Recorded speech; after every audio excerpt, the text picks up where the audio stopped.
You're watching the OPGA SPOTCAST. Hey everybody, Dominic Marconi here, Executive Director of the Oregon chapter of the Pacific Northwest section. I am social distancing myself from this guy, Mark Keating, the head golf professional at the OGA golf course. Mark, thanks for joining us today. Very happy to be here. So Mark, what was it for you that made you want to become a PGA golf professional? Well, I was too slow for baseball, too short for basketball, way too small for football. So my dad switched from tennis to golf when his feet went bad when we were kids, so we started early. Yeah.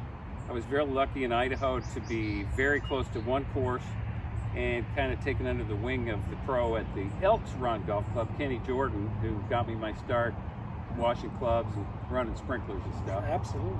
Loved it there. It was just so fun. I just knew early on that I wanted to be around that for a long time. That was your calling. Yeah. So I understand you have a number of mentors. Why don't you share with us a couple of them and what Sure. they mean to you? Yeah. Oh, yeah. They mean the world. When we did move to Oregon, it was a small miracle. My dad bought a house 5 doors down from the Hickson family in Cottage Grove when Harvey was there. So instantly we had golf buddies and a pro, and to this day we're still very close. Harvey, Bridget, Doug, Dan, of course, but also his other brother David, and his sister. So they took me, when I went to Bend, they went to Crooked River, so we were still close. So we can't get rid of one another, and that's been terrific. In addition, I went to work for Craig Griswold at Emerald Valley and worked there for several years, and then he hired me as his first assistant in Bend in 81. So he really gave me my start.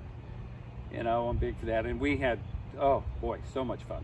Craig Griswold gave me my first start at the Oregon Golf Club when I was there. Yeah. So we have that in common. So growing up in Idaho, so are you a big Vandal fan? I went to Idaho for a year. I used to run the footballs in between plays. We watched the Kibbe Dome constructed from the ground up. Oh yeah. So big time Vandal? My big time Vandal. I did end up at Oregon for about a year and a half too, but my blood really runs silver and gold.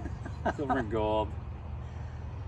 So Mark, player development I know is a huge part of what you do. Why don't you share with us what you're most proud of? What player development program are you most proud of? Well, there's two. They kind of run side by side in regards to importance to me. The first one is the Junior League. I've been involved since the very first year. I've seen kids that started then turn into college players. We have a big program now. And in the community we're in, there's so many families that get no opportunity that we're able to really help out. And when I watch the kids come, that's one thing. But when the entire family that knows nothing about golf shows up to watch it, it's special. Yeah, it is. And the other piece, of course, is the stuff we do with the disabled vets. Although it's not as regular as it should be, there's a lot of reward in there because those people really love getting out. Well, that's great. I know that there are a number of people that look up to you when it comes to player development programs. So thanks. Yeah. If there's one piece of advice you could give a new professional coming into this business, what would it be? So an old expression came to mind a couple nights ago when I started thinking about this, and that expression goes, they don't care what you know until they know that you care. And this day and age, there's so much information and so much technological stuff around the game, starting from friggin' tees to the balls to the swing and everything. People tend to lose sight that it's a people business, and the connection you make with people, I think, is so much more important than how much, magic show you got.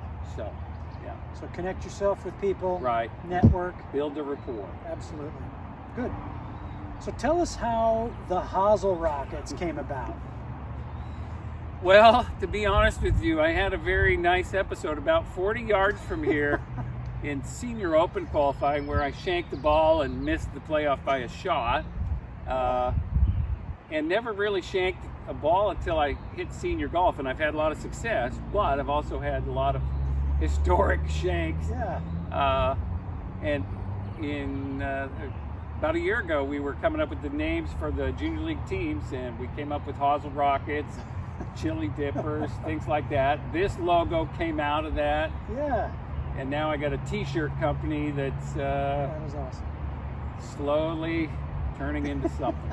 Slowly. So, is there anything else you want to talk about Wow. with your career and things that you've done? You know, I think the only thing I'd like to say is that I feel super fortunate to have hit some spots at the right time and have worked for some terrific people. Yeah. You know, a lot more than just the few I mentioned earlier. And I think that for the young people coming in, I may have mentioned it in the written piece. Working for the right people is, again, a lot more important than maybe working at the right facility. Yeah. You can learn so much more from them. That's a good point. Yeah. Yeah, thanks for sharing that. Yeah. Mark, I appreciate you taking the time with us today. Always I know you just completed your Callaway Invitational round. Yeah. We want to thank you for taking the time. Thank you. Thanks for watching the OPGA SPOTCAST.